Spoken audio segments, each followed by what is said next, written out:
An alien commander slapped a Deathworlder. 5 seconds later, the galaxy witnessed his severed head. Part 1. The Delegation. The ship came in slow and quiet, the way a careful guest knocks before entering a house that does not belong to them. The GDV ironclad was not a warship. It had no cannons along its hull, no missile racks, no shielding thick enough to survive a real fight. It was a diplomatic vessel, long and narrow, painted in the pale gray that Earth's conclave authority used for all its official missions. It looked almost small against the enormous curve of Velcara Prime's orbital station, a needle drifting toward a city made of metal and light. Inside, Lieutenant Commander Calvin Rowe stood at the observation window with his arms crossed and said nothing for a long time. He was not a tall man, and he was not the kind of soldier who filled a room with size. He was medium height, broad across the shoulders, and had the kind of stillness about him that made people uncomfortable without knowing exactly why. His face was calm. It was always calm. He had served 9 years in the Mars border conflicts, 2 years on the Titan security detail, and 3 years running protection for Earth's early deep space contact missions. He had been in rooms where everything went wrong, and he had walked out of all of them. He watched the station grow larger in the window and said quietly, to no one in particular, "Big place." "The third largest station in the inner conclave," said Nina Carver from behind him, not looking up from her datapad. "They built it over 400 years ago. The central hall alone can fit 30,000 occupants." Calvin turned from the window. "How many of those are going to be watching us walk in?" "Most of them," Nina said, and she did not sound happy about it. Nina Carver had spent 12 years studying the Velcaran people.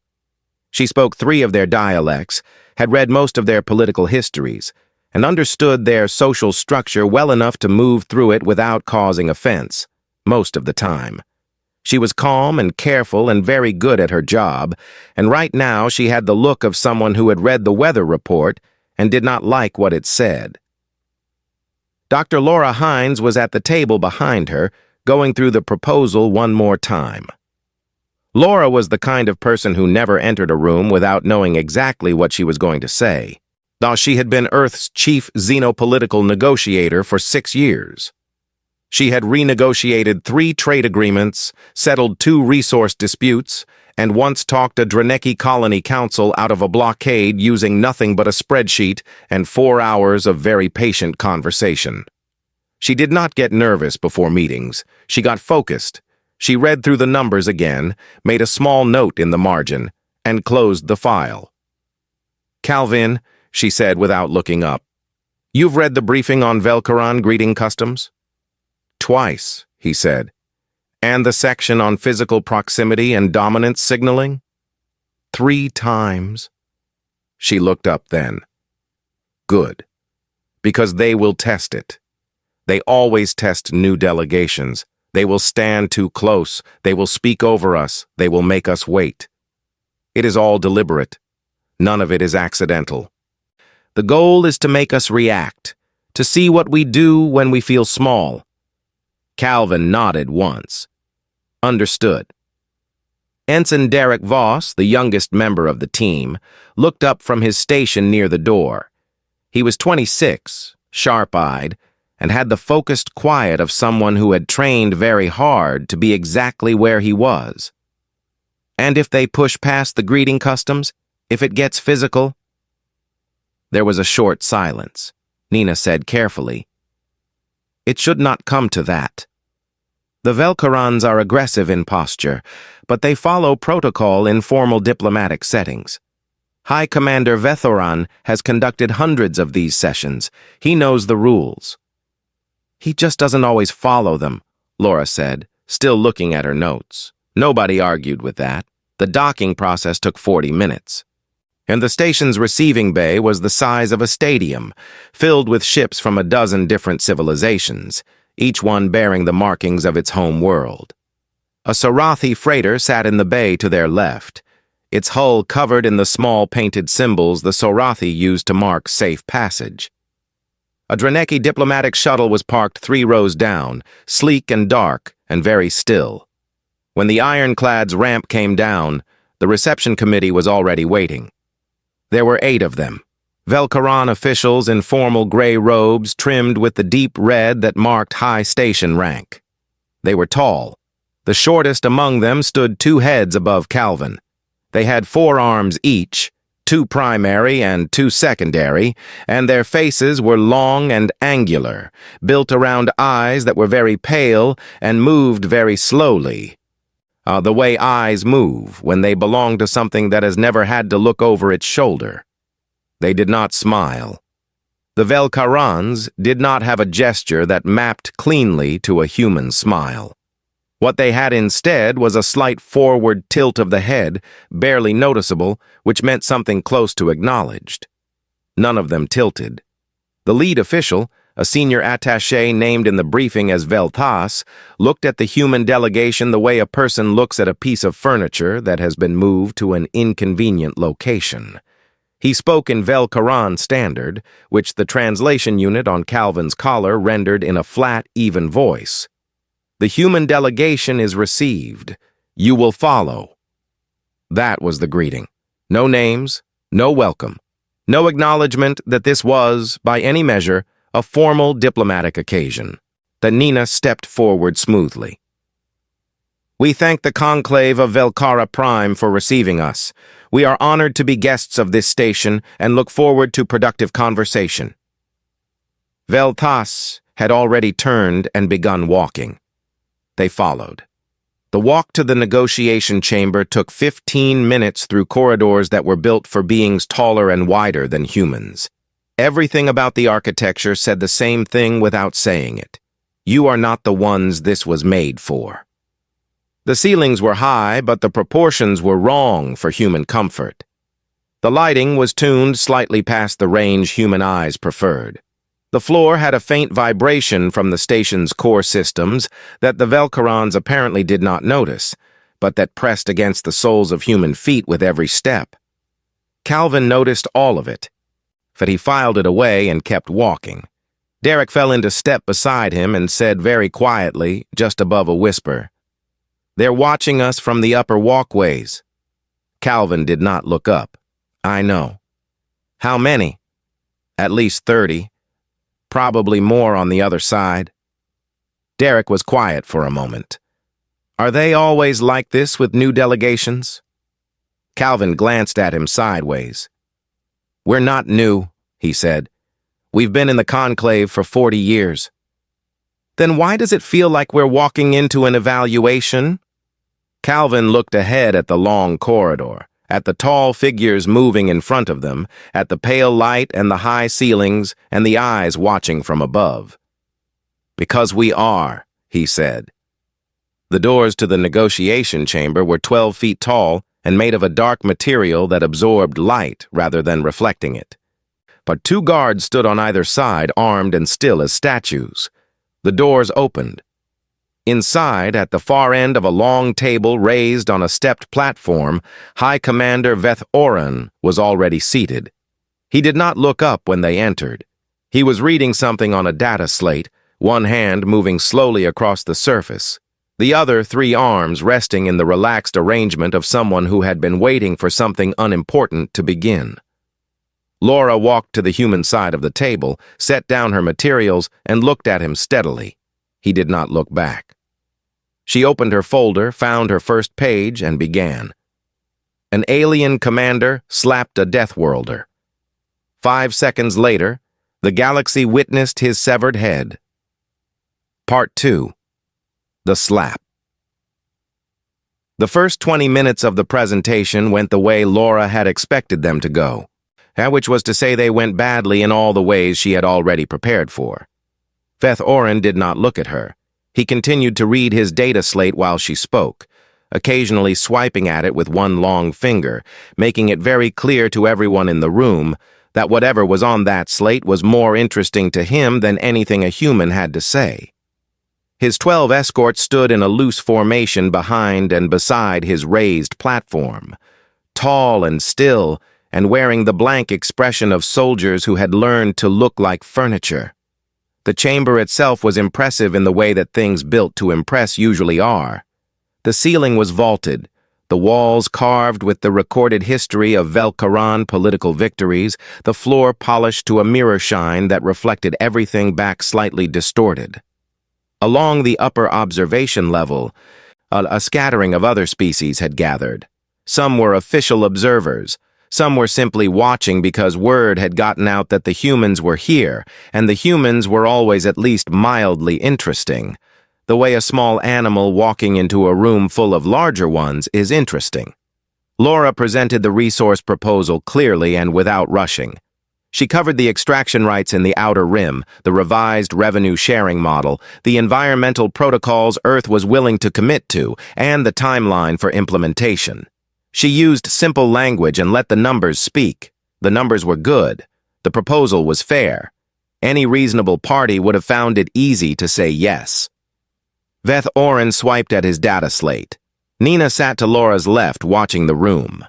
She was reading the body language of the Velkaran officials, with the careful attention of someone who had spent years learning to notice things that other people missed.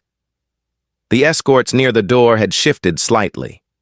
Two of the junior officials near the back wall had exchanged a glance. The atmosphere in the room had a particular quality to it, not the tense quiet of a difficult negotiation, but the looser, more comfortable quiet of people watching something they did not consider a real contest. Calvin stood at his post near the human delegation side of the table. He stood the way soldiers stand when they are not at attention, but have not forgotten how to be. Weight balanced, hands loose at his sides, eyes moving steadily around the room. He had already identified every exit. He had already counted the guards. Then he had already noticed that the closest guard to Veth Oren carried a sidearm on his right hip and would have to rotate his body 40 degrees to draw it cleanly. He had noticed all of this without being obvious about it. The way people who have done this kind of work for a long time learn to notice things without looking like they are. At the 30-minute mark, Laura reached the section on long-term partnership frameworks. She paused briefly to allow the translation system to catch up. There were 3 languages being rendered simultaneously in the chamber, and occasionally the system needed a moment. In that pause, Veth Oren spoke. He spoke in a dialect of Velkaran that Nina knew. It was an old court dialect, formal and sharp, and it was not routed through the translation system. That was deliberate. And the translation units in the room could handle it. Nina's personal unit picked it up cleanly, but they did not broadcast it to the main output channel, which meant that most beings in the room did not receive it. What he said, in the old court dialect, was something that had no perfect translation into English. The closest equivalent, the one Nina wrote down in her notes afterward in very small handwriting, was something like, "A domesticated creature of the prey class, performing the behaviors it has been trained to perform, believing this constitutes speech." Several of the alien observers in the upper gallery made sounds that translated across various species as laughter. Nina felt her jaw go tight. She looked at her notepad and did not write anything for a moment. Laura heard the sounds from the gallery. She did not have Nina's fluency in the old court dialect, but she had spent enough years in rooms like this to understand that something had just been said at her expense. She straightened her spine by about half an inch, the only visible reaction she allowed herself, and continued her presentation. Veth Oren set down his data slate. That was the first sign that something had changed.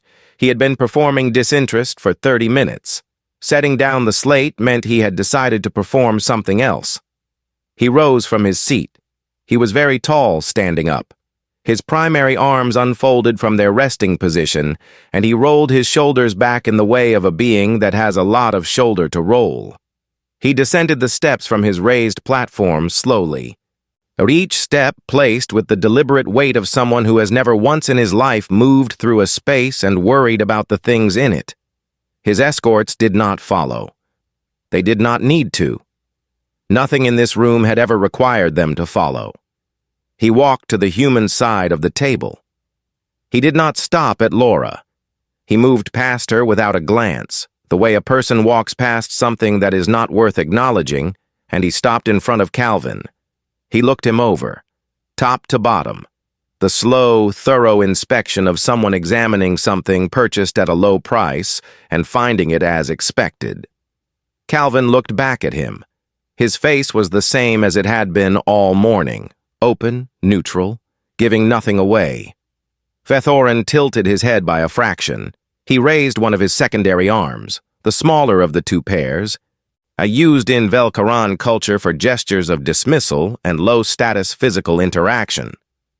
He drew it back slightly and then brought it forward and struck Calvin across the face.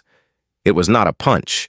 It was an open-hand strike, almost lazy in its delivery. By Velkaran standards, it was barely a touch. A reminder. The physical equivalent of the words he had spoken in the old court dialect, "You are here, you are below, and I am telling you so with my hand because you do not merit words." The sound of it was small and flat in the large chamber. Everything went completely still. The alien observers in the gallery did not laugh this time. They did not make any sound at all. The Sorathi delegate, who had been leaning on the railing with the relaxed posture of someone watching a routine proceeding, had straightened up very fast. The Draneki official to his left had taken a small, quiet step backward. The junior Velkaran officials near the back wall had gone rigid. They were all looking at Calvin. Calvin's head had moved with the strike. Not much. The force had not been enough to move it much. But it had turned slightly to the left. He held it there for a breath. Then he turned it back, slowly and without any hurry, to center. There was a thin red mark along his right cheek, where the edge of Vethoran's hand had caught the skin. His eyes came up and found Vethoran's, and stayed there. His voice, when he spoke, was very quiet. It was the kind of quiet that is not soft. It was the kind of quiet that a room becomes just before something breaks. And he said, "You should not have done that." Vethoran looked at him for one more moment with the expression of a being who has just been told the furniture has opinions.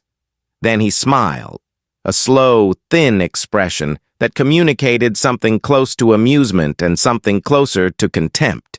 He began to turn away. He began to turn. He did not finish.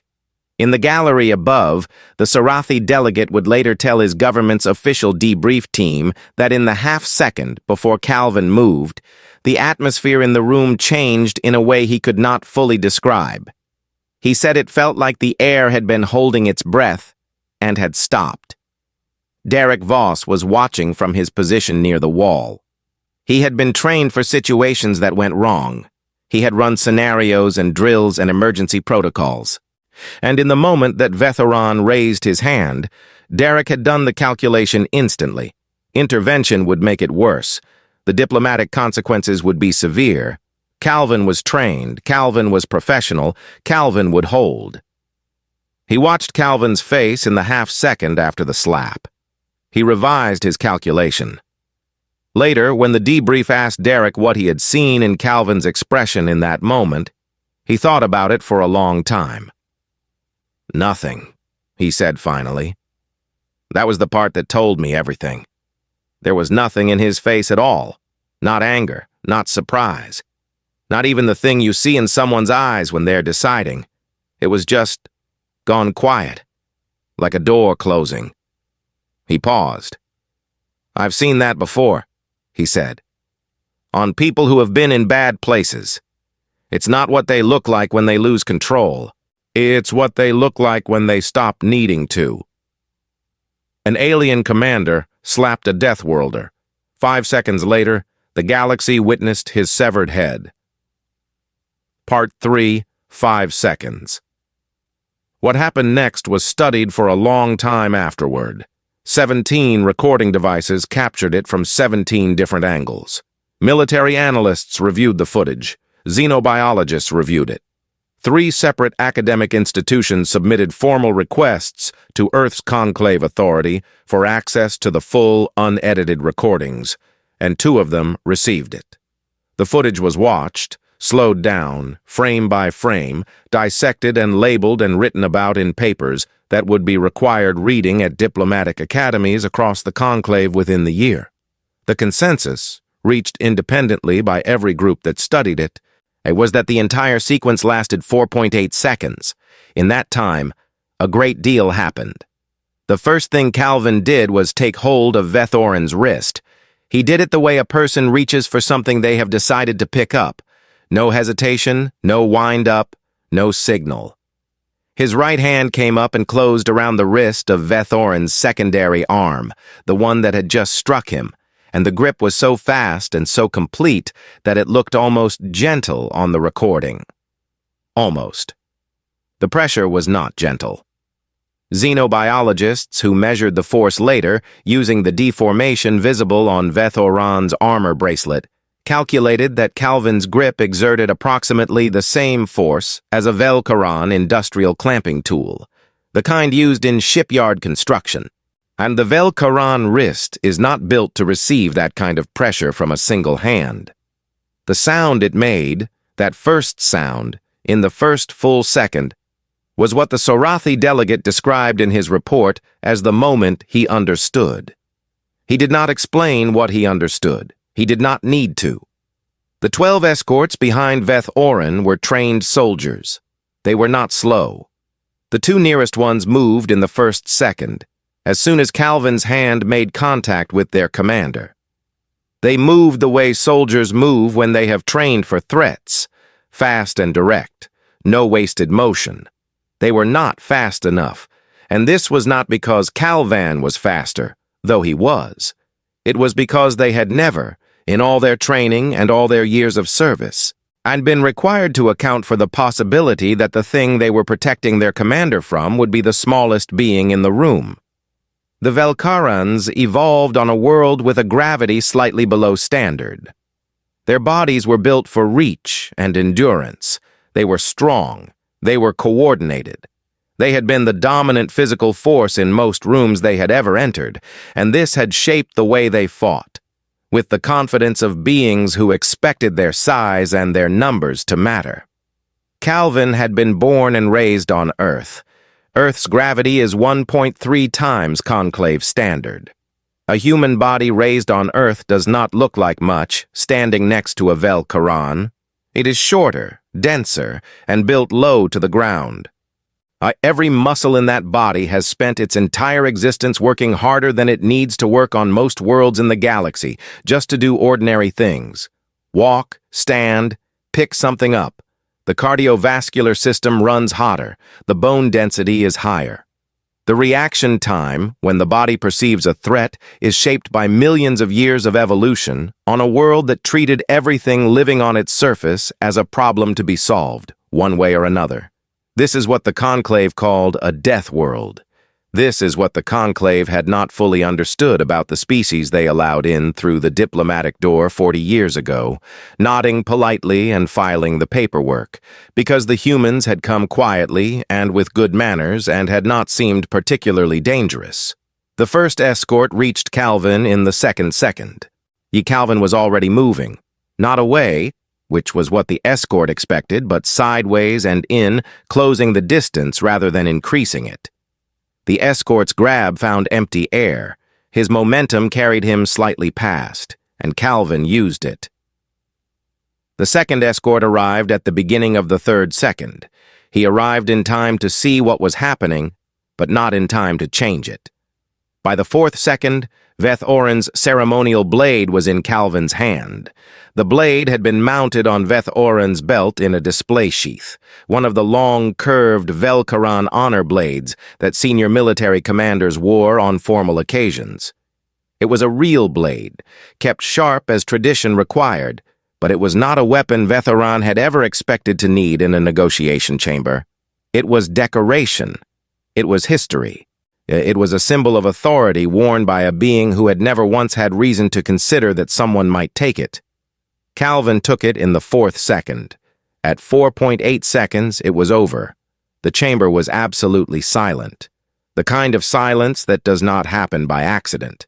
The kind that falls when a large number of beings all make the same decision at exactly the same moment, and the decision is to not move and not breathe and not do anything that might draw attention, because something has just happened that has reordered the room. The ornamental floor, polished to its mirror shine, reflected the overhead lights in long, pale streaks. There was something on the floor now that had not been there before. There was a sound still fading in the air that the smaller species in the gallery would have trouble describing afterward without using words they did not often use. Calvin placed the blade on the negotiating table. He set it down carefully with both hands, the way a person sets down something that is not theirs, and they are returning it. The sound of it against the table surface was very small and very clear in the silence. He straightened his uniform jacket.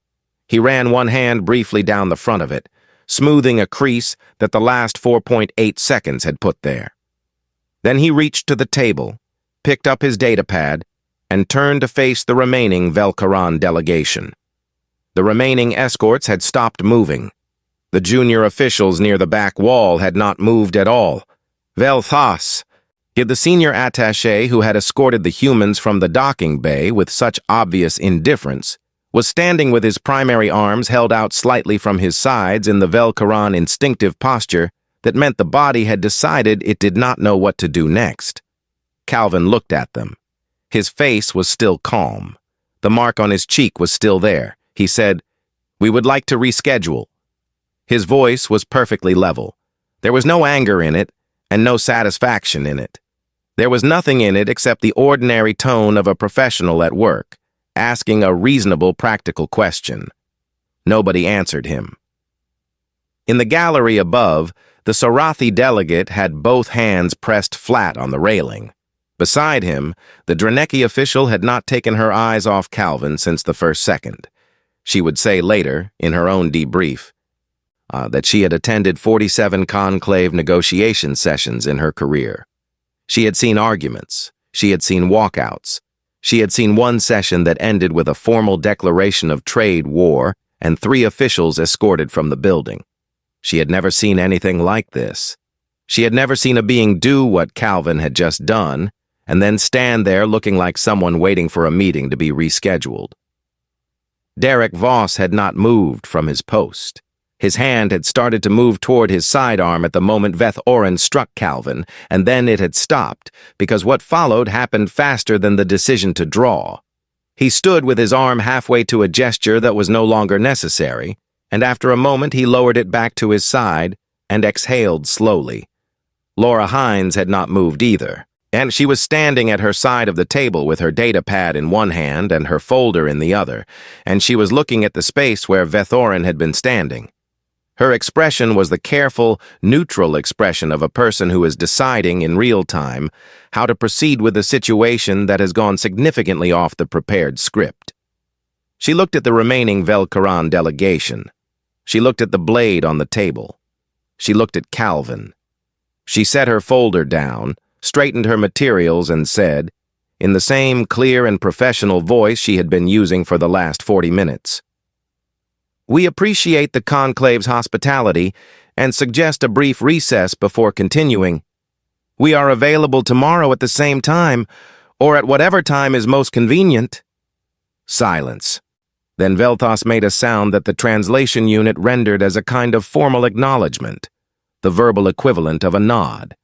His voice, when he spoke, was several tones lower than it had been at the docking bay. "The delegation will be returned to their vessel," he said. They were escorted out. The walk back through the corridors was very different from the walk in. There were no observers on the upper walkways now. The corridors were quieter. Every Velcaron they passed moved to the other side of the hall without appearing to realize they were doing it. Calvin walked at the back of the group. He looked the same as he had looked walking in.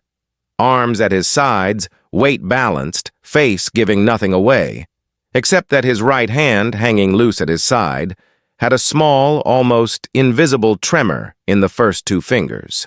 Nina walked beside him for a moment and did not say anything. Then she said very quietly, "Are you all right?" He thought about it for a second. "Yes," he said. She looked at him. "Mostly," he said. An alien commander slapped a Deathworlder. 5 seconds later, the galaxy witnessed his severed head. Part 4. The Aftermath. Ambassador George Adler was 58 years old, had been in diplomatic service for 31 of those years, and had not slept more than 5 consecutive hours in about a decade. He had the kind of face that had done a lot of weathering and had come through it looking not defeated, but careful, a face that had learned over many years and many difficult rooms to give very little away. That he was asleep in his cabin aboard Earth's conclave station vessel when his communications officer knocked on the door at 0300 hours and told him there was a situation. He sat up, rubbed his eyes once, and said, "How bad?" The officer handed him a datapad. He read the first 3 lines, stopped, read them again, and then said, "Which one of our people was it?" The officer told him. Adler was quiet for a moment. He set the datapad on his knee and looked at the wall of his cabin. Then he said, in the tone of a man who has been surprised by something, and is not entirely sure whether he is surprised that it happened or surprised that it took this long, "Of course it was." He got dressed and went to his desk and began making calls. By 0400, he had spoken to Earth's conclave liaison, the GDV Ironclad's commanding officer, and 2 members of the conclave's emergency oversight committee. By 0500, he had a preliminary read on the political situation, which was, as he put it to his senior aide, a complete disaster that may accidentally be about to become an opportunity if we do not make any mistakes in the next 72 hours. The Ironclad was placed under station quarantine within 2 hours of the incident. This was expected, standard procedure for any serious diplomatic breach. The crew was confined to the vessel, access to the station was suspended, and the Velkaran Conclave Authority issued a formal notice of incident that used language which, in the original Velkaran legal dialect, carried approximately the weight of a drawn sword. Adler read the notice twice, made a note, and kept working. The conclave emergency session was called for 36 hours later. 41 species were formally notified, 29 confirmed attendance, and the remaining 12 sent observers. The stated agenda was the review of an unprovoked act of violence by a human security officer against a senior Velkaran dignitary during an official diplomatic session. The Velkaran delegation arrived with 4 times their normal security complement. They occupied their section of the chamber with the contained fury of people who have been publicly humiliated and have had 36 hours to think about it and have not gotten any calmer. Their lead delegate, a senior legal official named Velshan, had prepared a statement that ran to 40 pages and covered everything from the immediate incident to what it characterized as a pattern of disrespect from the human species going back to their original application for conclave membership. It was a strong statement. It was well organized. It was delivered with the full weight of a civilization that had been in the conclave for 6,000 years and intended to make sure everyone in the room remembered that. Then Laura Hines stood up. She did not apologize. She had discussed this with Adler in the hours before the session, and they had agreed on the approach with the quiet certainty of 2 people who have read the same map and arrived at the same destination. An apology would be interpreted, in Velkaran political culture, as an admission that the action was wrong and that the human delegation accepted a subordinate position. It would set a precedent that would follow every human diplomatic mission for the next century. They were not going to do that. What Laura did instead was explain. She began with biology. She put up a schematic of the human body, not aggressive, not dramatic, just clear and factual. And she walked the chamber through what it means to be born and raised on a high-gravity death world. She explained the cardiovascular system, the bone density, the reaction time architecture. She explained, with charts and sourced research, the biochemistry of the threat response system in a human being who has been physically struck by a dominant aggressor. She did not use words like attack or assault, and she used precise scientific language and let the room draw its own conclusions. Then she moved to culture. She explained that on Earth, physical violence against a person who has not offered violence is understood as a fundamental violation.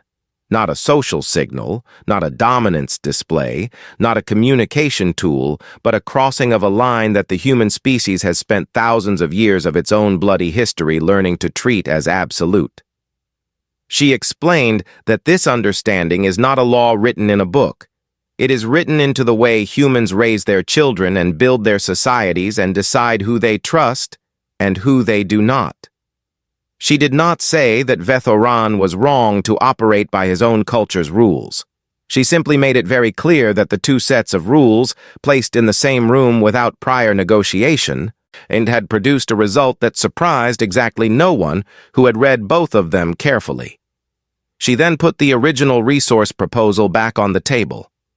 The room was quiet in a way that had shifted in quality from the quiet of the Velkaran legal statement. That had been a heavy silence, the silence of a formal accusation being received. This was different. This was the silence of a room full of beings doing rapid recalculations. Adler, sitting in the observer section, watched the faces of the non-Velkaran delegates. The Sarathi cluster delegate was leaning forward. The Draneki block representative had her eyes fixed on Laura with an expression that was something between respect and relief. The Orathi Union's representative, who had not spoken publicly in a conclave session for 11 years due to a long-running dispute with Velkara over border rights, had her secondary translation unit active and was clearly reviewing Laura's biological presentation in her own language. The Velkaran lead delegate, Velshan, spoke again. He challenged the framing. He argued that the biological explanation was an attempt to excuse criminal behavior with scientific language. He argued that a senior dignitary of the conclave had been killed. He demanded consequences. Laura let him finish. Then she said, "We note that High Commander Veth Oren struck a member of the human delegation first, in full view of 17 recording devices and 42 sentient witnesses. We are prepared to submit all recordings for review. We are also prepared to submit a full medical and psychological report on Lieutenant Commander Rowe if the session finds it useful." Another silence. Adler watched the Velkaran delegation. Something had shifted in the way they were sitting. Velshan was still composed, still presenting the face of formal legal outrage, but two of his aides had exchanged a glance that Adler recognized from 30 years of watching people in difficult rooms. It was the glance of people who have realized that the argument they came in with is not going the way they planned. The session ran for 11 hours. Laura spoke 4 more times. Nina provided a supplementary cultural analysis. Adler made one statement at the 9th hour, and that was only 3 sentences long and was widely quoted in conclave media afterward. The human delegation came to Velkara Prime prepared to negotiate. They were struck, they responded. We are here to make sure this does not need to happen again. When the session ended, humanity was not expelled from the conclave. The resolution that passed, by a margin that surprised the Velkaran delegation considerably, called for a formal review of conduct standards for all conclave members during official diplomatic sessions, with specific reference to physical contact protocols. It established a working committee, chaired jointly by the Sarathi and Draneki blocks, to develop updated guidelines. The Velkaran seat on the Inner Council was suspended pending the outcome of the conduct review. Outside the chamber, in the corridor where the various delegations dispersed after the session, the Sarathi delegate found Laura and stopped her. He was a small being, barely chest height to her, and he had the wide, cautious eyes of a species that had spent most of its galactic history being careful around larger ones. He looked at her for a moment. Then he said, in very careful and slightly formal standard, "Your species is very strange." Laura said, "We've been told." He nodded slowly. "The galaxy has known of you for 40 years, and none of us understood what you were." He paused. "I think we understand better now." She looked at him. "Is that a good thing?" He thought about it. "Yes," he said. "For most of us, it is a very good thing." He walked away. Laura watched him go, then turned and found Adler beside her. He handed her a cup of something hot from the station's food service, which was the only comfort item he had thought to bring to the 11-hour session. She took it. "You did well," he said. She looked at him. "Don't tell Calvin that," she said. "He'll think we're encouraging him." Adler almost smiled. "What do you want me to tell him?" She thought about it for a moment. "Tell him the proposal passed," she said. "That'll be enough." An alien commander slapped a Deathworlder. 5 seconds later, the galaxy witnessed his severed head. Part 5. What the Galaxy Learned. 3 months after the session on Velcara Prime, a piece of political commentary appeared in the Conclave's most widely read academic journal.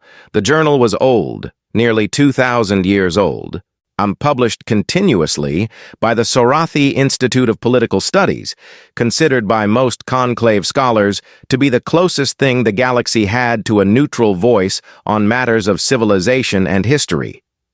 The piece was written by a Sorathi historian named Ven Alai. It was titled simply, "The Death World Variable, a Reassessment." It was the most read thing the journal had published in 200 years. Ven Alai began with a question. He asked, "When a new species joins the Conclave, what does the Conclave actually learn about them?" The answer, he argued, was very little. The Conclave reviews the application, assesses the technological level, considers the species' territorial footprint and resource needs, and makes a decision. What it does not do, what it has almost never done in 6,000 years of accepting new members, is ask what kind of world made them. Every species in the Conclave, Ven Alai pointed out, came from somewhere. Their bodies, their instincts, their cultures, their ideas about what is dangerous and what is not, all of it had been shaped by the world they came from. A species that evolved in a stable climate, on a world with few predators and mild seasons, thinks about safety differently than a species that evolved on a world that was trying to kill it. Both of them might develop space travel. Both of them might build cities and write philosophy and send diplomatic delegations to conclave stations. But they are not the same. They have never been the same. The conclave had simply never encountered the second kind before. Earth, to Ven Alai wrote, is what xenobiologists classify as a death world. A planet where the environmental conditions, the predator load, the microbial landscape, and the gravitational field all combine to produce an extraordinary pressure on every living thing. Most species do not survive long enough on death worlds to develop intelligence. The ones that do emerge shaped by that pressure in ways that cannot be undone by 40 years of diplomatic membership or 10,000 years of civilization. He described what Earth had done to the human body, the gravity, the immune system, the cardiovascular architecture, the bone structure, the reaction speed. He described it in clinical terms, the way a doctor describes a patient's chart, and then he noted very quietly that these were not anomalies or adaptations unique to Earth, and they were the expected results of the expected pressures. Earth was simply a more extreme version of those pressures than the conclave had previously encountered. Then he turned to culture. He argued that humanity's behavior, the patience, the politeness, the willingness to show up at conclave meetings with folders and proposals and good manners, had been systematically misread as softness. The conclave had looked at a species that came in quietly, asked nicely, worked through the proper channels, and concluded that this was how they behaved because they had to. Because they were new, because they were smaller and fewer, and needed the conclave's protection. This was wrong, Venali wrote. And what happened on Velcara Prime was the cost of that mistake. Humanity had not come to the conclave asking for protection. And humanity had come to the conclave because it was interesting, and because the humans, as a species, are deeply and sometimes dangerously curious about the universe around them. They had been polite because they chose to be polite. They had worked through the proper channels because they believed in proper channels, not because they feared the consequences of doing otherwise. He quoted something that Nina Carver had said in her cultural analysis paper, submitted to the Conclave Conduct Review Committee as supporting evidence. Humans understand, at a level that is cultural and historical and very old, that a society where people hurt each other without consequence is a society that does not last. They have spent thousands of years of their own history building and breaking and rebuilding rules around this understanding. When those rules are violated, when a human being is struck, the response is not governed by fear or anger in the way most species would expect. It is governed by something older and quieter and considerably more certain. What happened in 4.8 seconds on Velcara Prime, Van Ali concluded, was not an act of aggression. It was a boundary, expressed in the only language that had been offered. The piece was not universally praised. The Velcaran Cultural Authority issued a formal response calling it revisionist and politically motivated. Two other conclave members, ones with long-standing friendly relationships with Velcara, submitted objections through their official channels. And there were debates in academic circles about whether Ven Ali had been too sympathetic to humanity and not sympathetic enough to the principle that violence in a diplomatic setting is never acceptable regardless of context. These debates continued for a long time. While they continued, other things also happened. Calvin Rowe was quietly promoted. His file was reviewed by 3 separate committees, and the official result, entered into the record after considerable discussion, was that his actions had been classified as a protective response in a diplomatically ambiguous situation, and that the classification would stand. The committees had spent 6 weeks looking for a clear statute he had violated and had found mostly gray areas. The gray areas were noted. The promotion went through. He was reassigned to a new posting, and not removed from diplomatic security work, reassigned. His new role was on a mission to the Draneki colony cluster, which had requested a human security detail specifically. The request had come through official channels 3 weeks after the Velcara session, worded in careful diplomatic language that nonetheless communicated something very clear. He reported to the new posting without comment, brought his kit, learned the layout of the new vessel, and got to work. Derek Voss wrote a message to his younger brother in Tucson. He had been writing his brother regularly since leaving Earth, the kind of long, wandering messages that are less about information and more about staying connected to someone who knows who you are. He described the whole thing simply, the way people describe complicated things to people they trust completely. And he wrote, "You know how Dad always said never start a fight, but always finish one? Turns out that is actually a foreign policy now." He sent the message and then sat and looked at the wall of his cabin for a while, and then went to get something to eat. Nina Carver published her cultural analysis paper. She had been working on it for 3 years, long before Velcara Prime, and the events there had given her both additional material and a much larger audience than she had expected. The paper, Contact Asymmetry and the Death World Variable, was thorough and careful and written with the particular attention to nuance that comes from someone who has spent her life sitting in the space between cultures and trying to build bridges across it. Within a year, it was required reading at every diplomatic academy in the conclave.